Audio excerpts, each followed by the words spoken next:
সার্জিস আলম যদি ছুরি খাওয়ার ভয়, ভুয়া ভুয়া স্লোগানের ভয়, এসব ভয় এড়িয়ে জনসমাবেশ জনসংযোগ করে না যেতে পারেন, তাহলে আসলে আওয়ামী লীগ নিষিদ্ধ করবে কারা?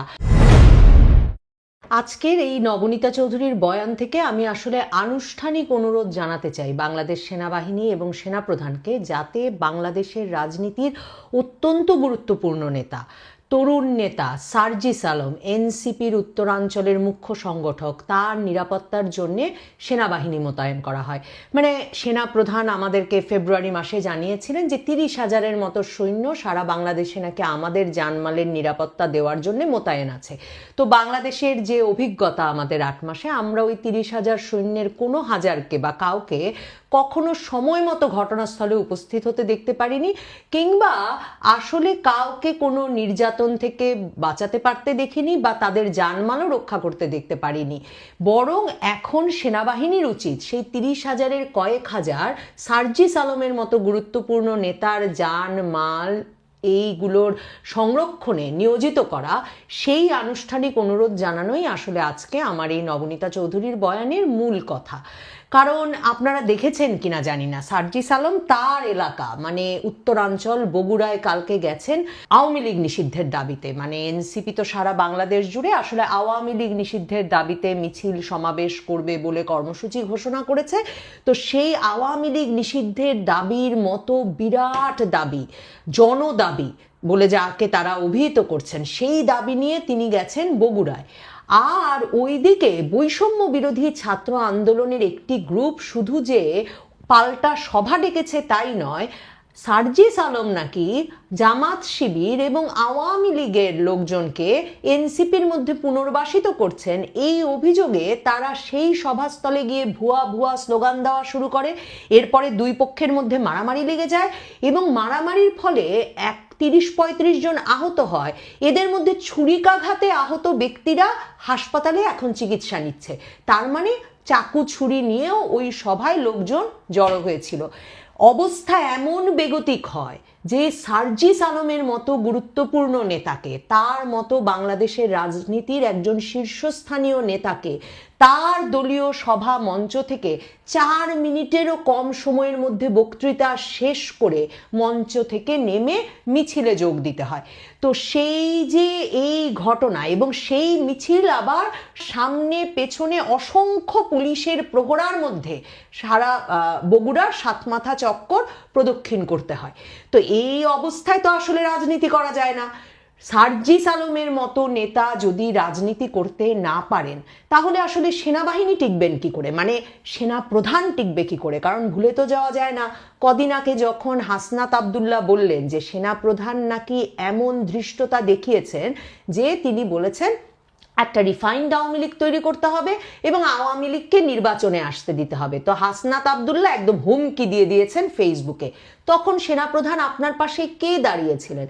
আপনার পাশে দাঁড়িয়েছিলেন এই সার্জিস আলম। তিনি বলেছিলেন রাজপথে যখন ওয়াকার না হাসনাত, ওয়াকার না হাসনাত এমন স্লোগান চলছে এবং জনমনে এমন একটা আশঙ্কা বা আশাবাদ, যে অবস্থা প্রায় এমন যে মনে হচ্ছিল সেনাপ্রধানের পদ থেকে ওয়াকারুজ্জামানকে সরিয়ে সেখানে হয়তো ডক্টর ইউনূস একজন ছাত্র প্রতিনিধি বসিয়ে দেবেন, হয়তো হাসনাতকে বসিয়ে দেবেন। এমন বেগতিক অবস্থা থেকে তো আপনাকে রক্ষা করতে চেষ্টা করেছিলেন এই সার্জিস আলম। সার্জিস আলম তখন বলেছিলেন একদম উচিত হয়নি, একজন সিনিয়র লোক আমাদেরকে কি বলেছেন ব্যক্তিগত সম্পর্কের জেরে, সেই প্রসঙ্গ ফেসবুকে ফাঁস করে দেওয়া উচিত হয়নি। তো তখন আবার এনসিপিরই আরেক নেতা হান্নান মাসুদ বলেছিলেন তো যদি এটা এমনই চাপ প্রয়োগ করা কথা না হয়, সেনাপ্রধানের সিনিয়র হিসেবে কথা হয়, আর হাসনাত আবদুল্লাহ বলছেন সেনাপ্রধান এরকম একটা চক্রান্ত করছেন, তাহলে নিশ্চয়ই হাসনাত এবং সার্জিসের মধ্যে যে কোনো একজন মিথ্যা কথা বলছেন। এই যে এনসিপির ভেতরে লোকজন মুখ খোলা শুরু করলো এই হাসনাত আর সার্জিসের বিরুদ্ধে, সেই মুখ খোলা কিন্তু আর বন্ধ হয়নি। এনসিপি এখন পর্যন্ত একটা মাত্র তাদের কমিটির সভা করতে পেরেছে ঢাকা শহরে। সেই সভা প্রায় 9 ঘন্টা ধরে চলেছে এবং 9 ঘন্টা ব্যাপী ওই সভার বেশিরভাগ সময় আলোচনা হয়েছে সার্জিস এত টাকা বানালেন কি করে, সার্জিস কি করে 150 গাড়ি নিয়ে তার এলাকায় যান। এবং সেই আলাপ পরে একটা তদন্ত কমিটি গঠনের মধ্য দিয়ে এনসিপিকে শেষ করতে হয়েছে। তার মানে এনসিপির গুরুত্বপূর্ণ নেতা সার্জিস আলম একদিকে তার এলাকায় গিয়ে 4 মিনিট বক্তৃতা দিতে পারছেন না আরাম করে আওয়ামী লীগের বিরুদ্ধে, অন্যদিকে তারা যখন তাদের রূপায়ণ টাওয়ারের সুন্দর অফিসে দলের আলোচনায় বসতে চাইছেন সবাই মিলে, তখন আলোচনা সবসময় সার্জিস আলম কিভাবে এত টাকা বানিয়েছে সেই জায়গায় গিয়ে উপস্থিত হচ্ছে। সার্জিস আলম এর মধ্যে বলেছেন যে তিনি খুব ধনাঢ্য পরিবারের ব্যক্তি, যদিও আগে আমরা শুনেছিলাম যে তাকে নাকি হলে টিকে থাকতে, ঢাকা বিশ্ববিদ্যালয়ের হলে টিকে থাকতে, গণরুমে টিকে থাকতে বেচারাকে নাকি ছাত্রলীগ করতে হচ্ছিল। তো উনি যে ধনাঢ্য পরিবারের ব্যক্তি, উনার দলের ভেতরেই এটা কেউ বিশ্বাস করে নাই, বরং পাল্টা সেই দলীয় সভায় তারা ফাঁস করে দিয়েছে যে শুধুমাত্র সার্জিস না, সার্জিসের বন্ধু বলে হঠাৎ করে আন্দোলন সংগ্রামে নাকি কোনো তার ইনভলভমেন্ট ছিল না, কোনো সম্পৃক্ততা ছিল না। তানভীর নামে এক দরবেশের চেহারার যে ব্যক্তি উপস্থিত হয়েছেন এবং তিনি গিয়ে পাঠ্যপুস্তক ছাপানোর কাগজ বিক্রির কমিশন থেকে যে 400 কোটি টাকা বানিয়ে ফেলেছেন তার বিরুদ্ধেও ব্যবস্থা নিতে হবে। দলে সার্জিসের অবস্থা এমন বেগতিক হয়েছে যে তিনি কিন্তু তার বন্ধু তানভীরকে বাঁচাতে পারেন নাই। তানভীরকে এনসিপি বহিষ্কার করেছে ওই অভিযোগের প্রেক্ষিতে যে তিনি শুধুমাত্র পাঠ্যপুস্তক বোর্ডে কাগজ বেচে 400 কোটি টাকা বানিয়ে ফেলেছেন। এখন সার্জিস আলম ফেসবুকে স্ট্যাটাস দিয়েছেন যে কেউ যদি প্রমাণ করতে পারেন যে তিনি দুর্নীতিতে জড়িত তাহলে তিনি আর একদিনও রাজনীতি করবেন না, এবং এই ক্ষেত্রে তিনি বিশেষভাবে আহ্বান জানিয়েছেন গণ অধিকার পরিষদ, মানে ওই যে ভিপি নুরুল হক নুরুর যে দল, গণ অধিকার পরিষদের সাধারণ সম্পাদক রাশেদ খান, যিনি টকশোতে গিয়ে গিয়ে সার্জিসের টাকা বানানো, এনসিপি নেতাদের টাকা বানানো, তানভীরের টাকা বানানো এসব নিয়ে কথা বলছেন, তার প্রতি আহ্বান জানালেন যে রাশেদ খান যদি প্রমাণ করতে পারেন তাহলে আসলে তিনি রাজনীতি ছেড়ে দেবেন, সার্জিস রাজনীতি ছেড়ে দেবেন, যে সার্জিস দুর্নীতি করেছেন। রাশেদ খান উল্টো ফেসবুকে স্ট্যাটাস দিয়ে আর বিভিন্ন টেলিভিশনে গিয়ে প্রমাণ সহ হাজির করা শুরু করলেন যে সার্জিসের বন্ধু পরিচয়ে কি করে তানভীর ঢুকে পড়েছে এই এনসিপির ভেতরে, কিভাবে তানভীরকে টাকা বানানোর জন্যে পাঠ্যপুস্তক বোর্ডে ঢোকানো হয়েছে, কিভাবে প্রাডো গাড়ির জন্য ঢাকা বিশ্ববিদ্যালয় এলাকায় হাসনাত আর সার্জিসেরা অপেক্ষা করতেন আর কে সেই প্রাডো গাড়ি নিয়ে আসতো, এই সকল কথা দিয়ে তিনি ফেসবুক স্ট্যাটাস দিয়ে দিয়েছেন এবং বলেছেন তার পক্ষে, সার্জিসের পক্ষে দাঁড়ানো সম্ভব না। তার মানে সার্জিসের শত্রু এখন শুধু এনসিপির ভেতরে না, নুরুল হক নুরুর দল, মানে 2018 কোটা আন্দোলন থেকে তৈরি হওয়া যে দল, সে দলের ভেতরেও তার বিরুদ্ধে শত্রু দাঁড়িয়ে গেছে। এই হাসনাত আর সার্জিস সেই আগস্ট থেকেই বারবার শুধু বলেন কারা জানি তাদের মেরে ফেলতে চায়, কারা জানি তাদের মেরে ফেলতে চায়। আপনারা লক্ষ্য করেছিলেন কিনা জানি না, অনেকে নিশ্চয়ই লক্ষ্য করেছিলেন আমার মতোই যাদের সন্দেহ বাতিগ্রস্ত মন, এই হাসনাত সার্জিসরা যখন 70 টাকায় হলে দিন কাটানোর সেই কষ্টকর জীবন থেকে বেরিয়ে এসে নিয়মিত দামি দামি গাড়িতে চড়ে সারা বাংলাদেশ দাপড়ে বেড়ানো শুরু করলেন, তাদের মববাজি শুরু করলেন, তখন প্রায়শই তাদের গাড়িতে নাকি কারা ধাক্কা দিতে চাইতো আর তারা জিডি ফাইল করতেন, ফেসবুক স্ট্যাটাস দিতেন এবং বলতেন জীবনের হুমকির মুখেও তারা আসলে তাদের কাজ চালিয়ে যেতে চান। এমনকি ঢাকা বিশ্ববিদ্যালয় এলাকায় গাড়ি চালাতে গিয়ে সার্জিস হতে পারে হয়তো নতুন গাড়ি চালানো শিখেছেন, হয়তো ক্লান্ত ছিলেন কিংবা কিছু হয়তো খেয়েছিলেন, এরকম অবস্থায় তিনি যখন গাড়ি চালাচ্ছিলেন ঢাকা বিশ্ববিদ্যালয় এলাকায়ও নাকি গাড়ি চালানোর সময় তার মাথায় আঘাত লাগে এবং তাকে হাসপাতালে যেতে হয়।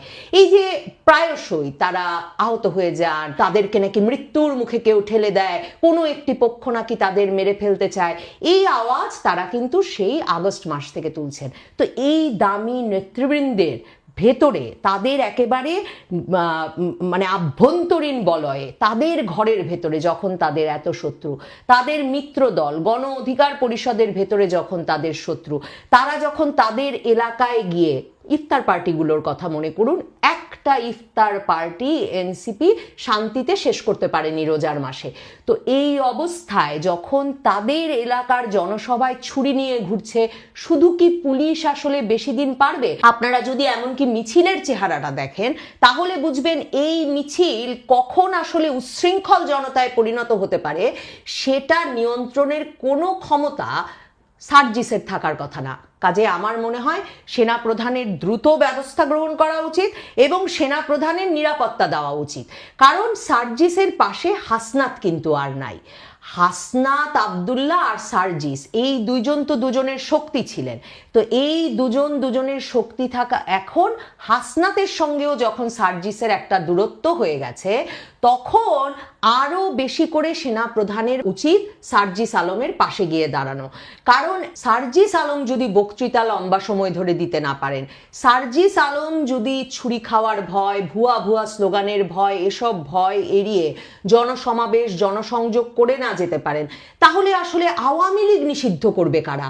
আওয়ামী লীগ নিষিদ্ধ করার আগেই যদি সার্জিসেরা নিঃশেষ হয়ে যান, তাহলে আসলে কি উপায় হবে বাংলাদেশের রাজনীতির? সেনাপ্রধান আসলে কার সমর্থনে টিকে থাকবেন?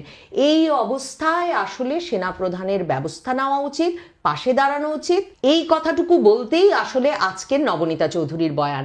আর যখন সার্জিস আলমের ফেসবুকে গেলাম, তখন দেখলাম যে তার যে ধনাঢ্য পরিবারের ব্যাকগ্রাউন্ড, সম্ভবত সেটা প্রমাণেই তিনি নতুন স্যুট পরে ছবি দিয়েছেন। বহু মাস তার পাঞ্জাবি পরা, যদিও সেই পাঞ্জাবির দাম কত দামি দোকানের পাঞ্জাবি, সেগুলো নিয়েও অনেক গবেষণা হয়েছে সামাজিক যোগাযোগ মাধ্যমে এবং মানুষের চায়ের আড্ডায়। এখন তিনি স্যুট পরা ছবি দিয়েছেন।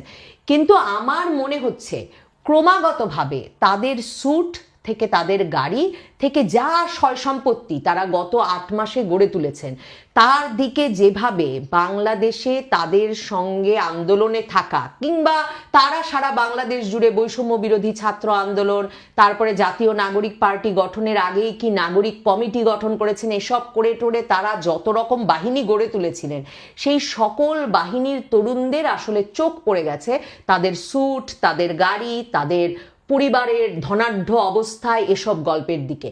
কেউ কিছু বিশ্বাস করছে না, সকলে হিসাব চাইছে, আর হিসাব না মিললে ছুরি নিয়ে বেরিয়ে পড়ছে। কাজেই এই অবস্থায় এই নেতাদের নিরাপত্তা দেওয়ার দায়িত্ব সেনাপ্রধানকে নিতেই হবে।